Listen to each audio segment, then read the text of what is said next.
Assalamualaikum warahmatullahi wabarakatuh. Perkenalkan, nama saya Dineka Ernisa. Di sini saya akan menjelaskan tentang landasan teori mengenai konversi bilangan floating point ke biner sebaliknya. Nah, yang pertama itu ada pengertian. Apa itu floating point? Floating point adalah sebuah bilangan yang digunakan untuk menggambarkan sebuah nilai yang sangat besar atau sangat kecil. Bilangan tersebut dapat diwujudkan dalam notasi ilmiah, yaitu berupa angka pecahan desimal dikalikan dengan angka 10 pangkat bilangan tertentu. Bilangan seperti ini dapat direpresentasikan menjadi dua bagian, yaitu bagian mantisa dan bagian eksponen. Bagian mantisa menentukan digit dalam angka tersebut, sedangkan eksponen menentukan nilai berapa besar pangkat pada bagian mantisa tersebut, atau jarak dari titik posisi desimal.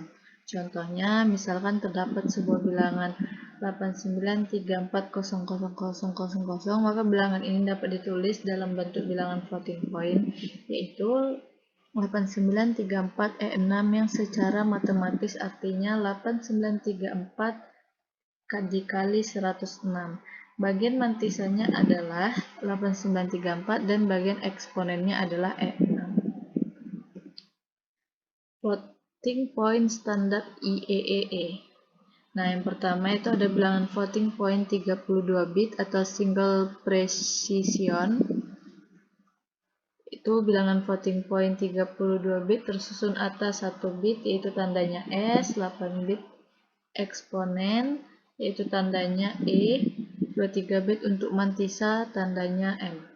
Yang kedua itu ada bilangan floating point 64 bit atau double precision.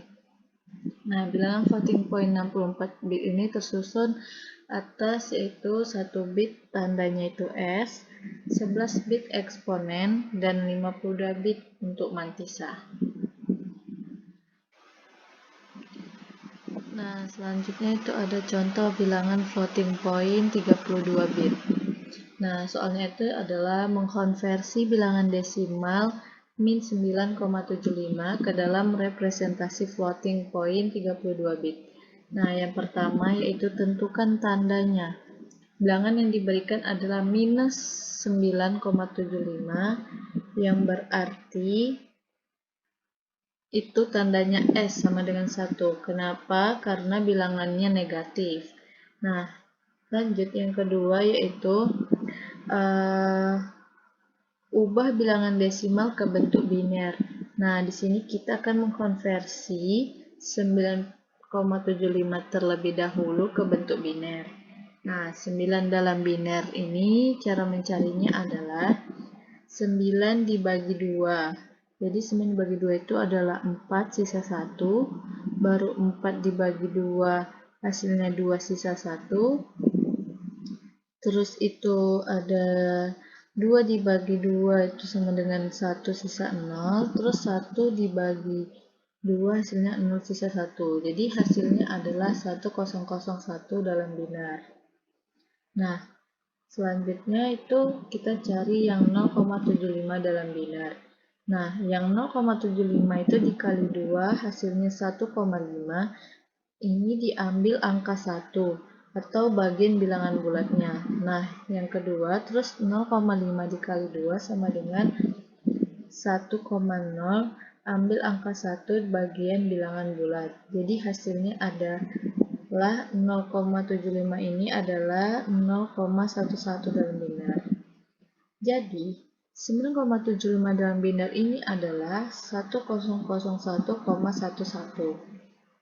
Nah, setelah itu sekarang kita mengubah 1011 ini menjadi bentuk normalisasi. Berarti kita akan memindahkan titik desimal sehingga hanya ada satu angka sebelum titik desimal. Nah, ini kan 1001,11 bisa ditulis sebagai 1,00111 dikali 2 pangkat 3. Ini adalah bentuk normalisasi eksponen 3. Nah, selanjutnya itu adalah yang keempat itu ada tentukan eksponen dan bias. Nah, untuk eksponen kita menambahkan bias 127. Bias adalah nilai tetap yang digunakan untuk menggeser rentang eksponen. Bias untuk format 32 bit ini adalah 127. Eksponen yang sebenarnya adalah 3. Nah, eksponen dengan bias 127 itu adalah 3 ditambah 127. Hasilnya 130. Eksponen dalam biner 130 itu adalah 100,00,0010. Nah, terus yang kelima yaitu ambil mantis. Nah, bagian mantis berasal dari angka biner setelah titik desimal pada bentuk normalisasi. Setelah menghilangkan angka 1 yang implisit pada bilangan biner yang dinormalisasikan, kita mendapatkan itu 001110. Nah, angka tersebut untuk mendapatkan panjang yang dibutuhkan adalah hasilnya 00111000 dan seterusnya. Nah, terus yang keenam itu ada gabungan bit tanda, eksponen, dan mantis. Itu menyusun hasil dalam format 32 bit, bit tanda 1 karena bilangannya negatif, eksponennya itu tadi 1000010 itu hasil dari langkah 4. Nah, terus mantisnya yaitu ini hasil dari langkah 5. Jadi representasi floating point 32 bit untuk minus 9,75 ini adalah ini.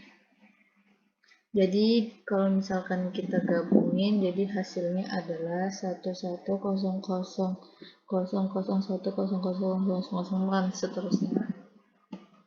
Selanjutnya itu ada contoh bilangan floating point 62 bit. Nah, yang di sini juga mengkonversi 2,75 floating point 64 bit. Nah, yang pertama yaitu menyusun bilangan dalam bentuk binar. Mengkonversi bilangan desimal menjadi bentuk binar. Nah, bilangan desimal 23 dalam binar adalah itu 10111. Bilangan desimal 0,75 dalam binar adalah 0,1, sama kayak yang tadi yang udah dicari ya. Nah, karena 0,75 dikali 2 itu 1,50, jadi yang diambil adalah 1 bagian integer. Nah, yang 0,50 dikali 2 sama dengan hasilnya 1,00, ambil 1 bagian integernya, jadi sisanya 0. Sehingga 23,75 dalam binar ini adalah 10111,11. Nah, menulis bilangan dalam bentuk normalisasi. Nah, menulis bilangan binar dalam bentuk normalisasi di mana hanya ada satu angka di depan titik desimal. Jadi, bilangan 10111,11 dalam bentuk normalisasi adalah jadinya seperti ini. Jadi, mantisanya adalah ini guys, dan eksponennya adalah 4. Nah, terus yang ketiga yaitu menentukan bit tanda atau side bit. Karena 2,75 adalah angka positif, maka bit tandanya itu S adalah 0. Tadi negatif yaitu 1 ya.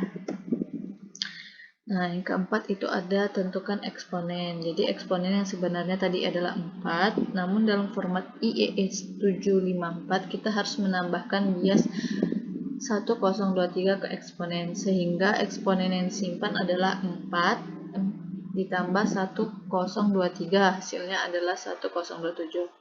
Jadi konversi 1027 ke dalam binar ini adalah 100000001. Jadi eksponennya adalah ini 11 bit.